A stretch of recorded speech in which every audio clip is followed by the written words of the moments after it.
എല്ലാവർക്കും സുഖമാണെന്ന് വിശ്വസിക്കുന്നു. ഡെയിലി അപ്ഡേറ്റിലേക്ക് എല്ലാ ആളുകൾക്കും സ്വാഗതം. നാളെ മെയ് 14 തീയതിയും തുടർന്നുള്ള ദിവസങ്ങളിലും നിങ്ങൾ ശ്രദ്ധിക്കേണ്ട വളരെ പ്രധാനപ്പെട്ട കാര്യങ്ങളാണ് ഈ ഒരു വീഡിയോയിൽ വ്യക്തമാക്കുന്നത്. വീഡിയോയുടെ വിശദാംശങ്ങളിലേക്ക് കടക്കുന്നതിന് മുമ്പ് കൂടുതൽ ആളുകളിലേക്ക് ഇൻഫർമേഷൻ എത്താൻ ഷെയർ ചെയ്യുക, ലൈക്ക് ചെയ്യുക. ഫേസ്ബുക്കിലൂടെ കാണുന്ന ആളുകൾ ഫോളോ ചെയ്യുക. വീഡിയോയുടെ വിശദമായ വിവരങ്ങളിലേക്ക് വരാം. തൊഴിലുറപ്പ് പദ്ധതി അവസാനിപ്പിച്ചുകൊണ്ട് VBG റാംജി പദ്ധതി ജൂലൈ 1 മുതൽ നടപ്പിലാക്കുമെന്ന് കേന്ദ്ര സർക്കാർ. 5ഇടത്തെ നിയമസഭാ തെരഞ്ഞെടുപ്പ് ഫലം പുറത്തു വന്നതിന് പിന്നാലെയാണ് കേന്ദ്ര സർക്കാരിന്റെ പ്രഖ്യാപനം. ഒന്നാം മൻമോഹൻ സിംഗ് UPA സർക്കാർ കൊണ്ടുവന്നിട്ടുള്ള 2 പതിറ്റാണ്ട് പഴക്കമുള്ള മഹാത്മാഗാന്ധി ദേശീയ ഗ്രാമീണ തൊഴിലുറപ്പ് പദ്ധതിയാണ് ഇതോടെ ഇല്ലാതെയാകുന്നത്. എന്നാൽ നിലവിലെ പദ്ധതിയുമില്ല, പുതിയ പദ്ധതിയുമില്ല എന്നുള്ള അവസ്ഥയാണ് ഇപ്പോൾ. ചെയ്ത ജോലിയുടെ കൂലി കൊടുക്കാനും കേന്ദ്ര സർക്കാർ തയ്യാറായിട്ടില്ല.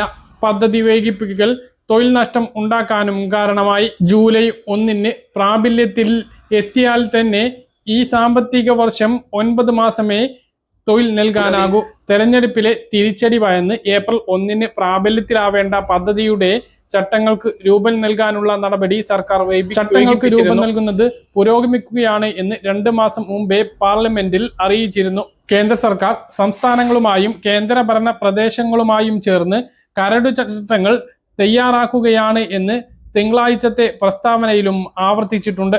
നിലവിലെ പദ്ധതിയിൽ തൊഴിൽ ആവശ്യപ്പെട്ടാൽ അത് നൽകാൻ സർക്കാർ ഉത്തരവാദിയായിരുന്നു. പുതിയ നിയമപ്രകാരം ആ അവകാശം ഇല്ലാതെയാകുന്നു. കേന്ദ്ര സർക്കാർ തീരുമാനിക്കുന്നതനുസരിച്ചായിരിക്കും ഇനി തൊഴിൽ ലഭിക്കുക. 60 ദിവസം വരെ തൊഴിലുറപ്പ് ജോലി നിർത്തിവെക്കാനും പുതിയ നിയമം പറയുന്നു. 60 ദിവസം വരെ പദ്ധതി നിർത്തിവെക്കാം എന്നും പദ്ധതി പറയുന്നു. ഇത് കാർഷിക സീസണിൽ തൊഴിലില്ലാതെയാക്കും. പദ്ധതിയുടെ സ്ഥാപിക ഭാരം സംസ്ഥാനങ്ങളുടെ മേൽ കെട്ടിവെക്കുന്നതാണ് പുതിയ ബിൽ. പുതിയ പദ്ധതി പ്രകാരം വിഹിതം 40% സംസ്ഥാനം വഹിക്കണം. പദ്ധതി നടപ്പിലാക്കുന്നതിനെതിരെ മെയ് 15 കർഷക തൊഴിലാളി യൂണിയനുകളുടെ സംയുക്ത വേദിയും NREGA സംഘർഷ് മോർച്ചയും ചേർന്ന് അഖിലേന്ത്യാ പണിമുടക്ക് പ്രഖ്യാപിച്ചിട്ടുണ്ട്. തൊഴിലുറപ്പ് പദ്ധതി ഇല്ലാത്ത സംസ്ഥാനങ്ങളിൽ പ്രതിഷേധ പരിപാടികളും സംഘടിപ്പിക്കും. BBG റാംജി പദ്ധതി പിൻവലിക്കുക, മഹാത്മാഗാന്ധി ദേശീയ ഗ്രാമീണ തൊഴിലുറപ്പ് പദ്ധതിയിലെ പ്രതിവർഷ തൊഴിൽ ദിനങ്ങൾ 200 വർദ്ധിപ്പിക്കുക, മിനിമം വേതനം 700 ആക്കുക എന്നീ ആവശ്യങ്ങളാണ് പ്രതിഷേധക്കാർ മുന്നോട്ട് വെക്കുന്നത്. പ്രതിഷേധങ്ങൾക്ക് കേന്ദ്ര ട്രേഡ് യൂണിയനുകളും അഖിലേന്ത്യാ കർഷക തൊഴിലാളി യൂണിയനുകളും പിന്തുണ അറിയിച്ചിട്ടുണ്ട്. സംസ്ഥാനത്ത് സത്യപ്രതിജ്ഞ ശനിയാഴ്ച നടക്കും എന്നാണ് അറിയാൻ കഴിഞ്ഞിട്ടുള്ളത്. അപ്പോൾ സത്യപ്രതിജ്ഞ കഴിഞ്ഞ് ഉടനെ തന്നെ സഭാ അംഗങ്ങളുടെ സത്യപ്രതിജ്ഞയും ഗവർണറുടെ നയപ്രഖ്യാപനവും പുതിയ ബജറ്റൊക്കെ വരാനിരിക്കുകയാണ്. നിരവധി വാഗ്ദാനങ്ങളാണ് UDF സർക്കാർ മുന്നോട്ട് വെച്ചിട്ടുള്ളത്. അതിൽ പലതും ആദ്യം തന്നെ നടപ്പിലാകും എന്നുള്ള സൂചനകൾ നൽകിയിട്ടുണ്ട്. സ്ത്രീകൾക്കാണ് ഏറ്റവും വലിയ നേട്ടങ്ങൾ ലഭിക്കുന്നത്. സ്ത്രീകൾക്ക് സൗജന്യ ബസ് യാത്ര, ക്ഷേമ പെൻഷൻ ഘട്ടം ഘട്ടങ്ങളായിട്ട് 3000 രൂപയിൽ എത്തിക്കൽ, കോളേജ് വിദ്യാർത്ഥിനികൾക്ക് പ്രതിമാസം 1000 രൂപ, ഓരോ കുടുംബത്തിനും ഓരോ വർഷത്തേക്ക് 25 ലക്ഷം രൂപയുടെ ഉമ്മൻചാണ്ടി ആരോഗ്യ ഇൻഷുറൻസ്, യുവാക്കൾക്ക് 5 ലക്ഷം രൂപയുടെ പലിശരഹിത വായ്പ, BPL വിഭാഗക്കാർക്ക് സൗജന്യ ഡയാലിസ്, ആന്റി റാഗിംഗ് ആക്ട് നടപ്പിലാക്കൽ, റബ്ബർ താങ്ങുവില 300 രൂപയാക്കൽ, മിതമായ വിലയ്ക്ക് ഭക്ഷണം കഴിക്കാൻ സംസ്ഥാന വ്യാപകമായി ഇന്ദിരാ ക്യാന്റീനുകൾ, ആശാവർക്കർമാർക്ക് കുറഞ്ഞത് ദിവസവേതനം 700 രൂപയാക്കി വർദ്ധിപ്പിക്കൽ.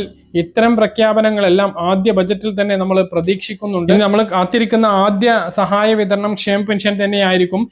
മെയ് മാസത്തെ ക്ഷേമ പെൻഷൻ വിതരണം ചെയ്യുന്നതിന് വേണ്ടി നേരത്തെ ഉത്തരവ് വന്നതുമായി ബന്ധപ്പെട്ട് നിങ്ങളെ ഉത്തരവ് കാണിച്ചിരുന്നു. ഉത്തരവിൽ പറയുന്ന പ്രകാരം 3 ഉത്തരവുകൾ ഒരുമിച്ചാണ് ഇറക്കിയത്. മാർച്ച്, ഏപ്രിൽ, മെയ് മാസത്തെ പെൻഷൻ അതാത് സമയങ്ങളിൽ വിതരണം ചെയ്യുന്നതിന് വേണ്ടിയിട്ടുള്ള ഉത്തരവിറക്കുകയും പിന്നീട് ഏപ്രിൽ മാസത്തെ പെൻഷൻ വിഷുവിനോടനുബന്ധിച്ച് നേരത്തെ വിതരണം ചെയ്യുകയാണ് എന്ന് പറഞ്ഞ് ഇലക്ഷന് മുമ്പ് വിതരണം ചെയ്യുന്ന നടപടിയാണ് കഴിഞ്ഞ സർക്കാരിന്റെ ഭാഗത്തുനിന്നുണ്ടായത്. മെയ് മാസത്തെ ഉത്തരവുണ്ട് എങ്കിലും പുതിയ സർക്കാരാണ് പെൻഷൻ വിതരണം ചെയ്യേണ്ടത്. അപ്പോൾ ഇത് 20-ാം തീയതി കഴിഞ്ഞാൽ പെൻഷൻ വിതരണ നടപടികളിലേക്ക് ആരംഭിക്കും. 25-ാം തീയതിയോട് കൂടി പതിവ് പോലെ തന്നെ ബാങ്ക് അക്കൗണ്ടുകളിലേക്ക് പെൻഷൻ എത്തും. തൊട്ടടുത്ത ദിവസങ്ങളിലായിക്കൊണ്ട് കയ്യിലും പെൻഷൻ വിതരണം നടക്കുന്ന രീതിയിൽ തന്നെയായിരിക്കും ഉണ്ടാകുക. അതേസമയം സ്ത്രീ സുരക്ഷാ പെൻഷൻ ഈ മാസവും ലഭിക്കില്ല. പുതിയ ഭരണസമിതി അധികാരത്തിൽ വന്നതിന് ശേഷം അത് വീണ്ടും പുനഃസ്ഥാപിക്കേണ്ടതുണ്ട്. കാരണം LDF സർക്കാർ തുടങ്ങുകയും നിർത്തുകയും ചെയ്ത പദ്ധതിയാണ് സ്ത്രീ സുരക്ഷാ പെൻഷൻ. മാർച്ച് മാസത്തെയും ഫെബ്രുവരി മാസത്തേതും മാത്രമാണ് വിതരണം ചെയ്തത്. അതിന് ശേഷം പിന്നീട് ഏപ്രിൽ മാസത്തിൽ LDF സർക്കാരിന്റെ ഒരു കാലാവധി ആയിട്ട് പോലും ആ ഒരു തുക വിതരണം നടത്തിയില്ല. പിന്നീട് ഇപ്പോൾ പുതിയ സർക്കാർ അധികാരത്തിൽ കയറുന്ന മാസമാണിത്. ഇതുവരെ അധികാരത്തിൽ കയറിയിട്ടില്ല. കയറിയാൽ പോലും ഈ മാസം ആ ഒരു തുക ലഭിക്കാനുള്ള സാധ്യത കുറവാണ്.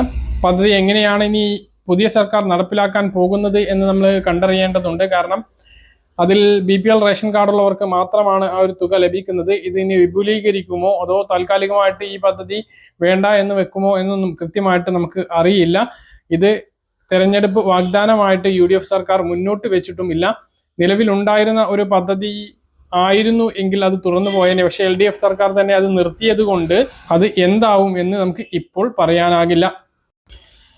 SSLC റിസൾട്ട് 15-ാം തീയതി പ്രഖ്യാപിച്ചേക്കും എന്നുള്ളതാണ് വിവരം. പുതിയ വിദ്യാഭ്യാസ മന്ത്രി ആയിട്ടില്ല എങ്കിൽ പോലും ഹയർ സെക്കൻഡറി പ്രവേശന നടപടികൾ സുഗമമാക്കുന്നതിന് വേണ്ടിയിട്ട് SSLC ഫലപ്രഖ്യാപനം 15-ാം തീയതിയെങ്കിലും ഉണ്ടാകും എന്നാണ് അറിയുന്നത്. എന്ന് പ്രഖ്യാപിച്ചാലും SSLC റിസൾട്ടുകൾ വാട്സപ്പിൽ അറിയാനുള്ള സംവിധാനം കേരള വിദ്യാഭ്യാസ വകുപ്പ് IT മിഷൻ മുഖേന നടപ്പിലാക്കുന്നുണ്ട്. റിസൾട്ട് അറിയുക മാത്രമല്ല, SSLC ബുക്കിന്റെ PDF കോപ്പി നമ്മുടെ വാട്സപ്പിൽ ലഭിക്കുകയും ചെയ്യും. 9188619958 എന്ന വാട്സപ്പ് നമ്പറിലൂടെയാണ് ഇത് ലഭിക്കുക.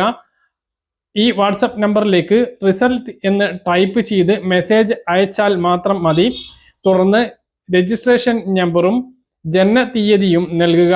ഇത് നൽകിക്കഴിഞ്ഞാൽ നിങ്ങളുടെ SSLC റിസൾട്ടിന്റെ PDF കോപ്പി നിങ്ങളുടെ വാട്സപ്പിൽ ലഭിക്കുന്നതാണ്. ഈ വിവരം പരമാവധി ആളുകളിലേക്ക് ഷെയർ ചെയ്യാൻ മറക്കരുത്.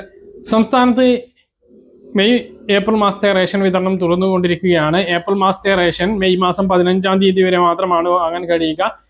2 മാസത്തെ റേഷനും ഒരുമിച്ച് വാങ്ങാൻ സാധിക്കുന്നതാണ് 15-ാം തീയതി വരെ. അത് കഴിഞ്ഞാൽ പിന്നീട് മെയ് മാസത്തെ റേഷൻ മാത്രമാണ് ലഭിക്കുക. മെയ് 30 വരെ മെയ് മാസത്തെ റേഷൻ വാങ്ങാൻ സാധിക്കുന്നതാണ്. എല്ലാവിധ റേഷൻ ഭക്ഷ്യസാധനങ്ങളും റേഷൻ കടയിൽ സ്റ്റോക്ക് എത്തിയിട്ടുണ്ട് എന്ന് റേഷൻ വ്യാപാരികൾ അറിയിക്കുന്നു. ഓരോ റേഷൻ കാർഡ് ഉടമകളും വിഹിതങ്ങൾ നഷ്ടപ്പെടുത്താതെ വാങ്ങാൻ ശ്രദ്ധിക്കുക. സംസ്ഥാനത്ത് നിന്ന് സ്വർണ്ണവിലയിൽ റെക്കോർഡ് വർധനവാണ് ഉണ്ടായത്. കേന്ദ്രം ഇറക്കുമതി തീരുവ കൂട്ടിയതിന് പിന്നാലെ 10,200 രൂപയാണ് ഒരു പവൻ സ്വർണത്തിന് വില വർദ്ധിച്ചത്. ഇതോടെ ഒരു പവൻ സ്വർണത്തിന് 1,23,120 രൂപയായി. ഗ്രാമിന് 1,257 രൂപയാണ് കൂടിയത്.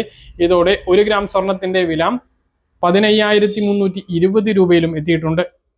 പറഞ്ഞ കാര്യങ്ങൾ കൃത്യമായിട്ട് മനസ്സിലാണെന്ന് കരുതുന്നു. ഇതുപോലുള്ള ഇൻഫർമേഷനുകൾക്ക് ഫോളോ ചെയ്യുക, സബ്സ്ക്രൈബ് ചെയ്യുക. മറ്റൊരു വീഡിയോയുമായി നമുക്ക് വീണ്ടും കാണാം. ഇതുവരെ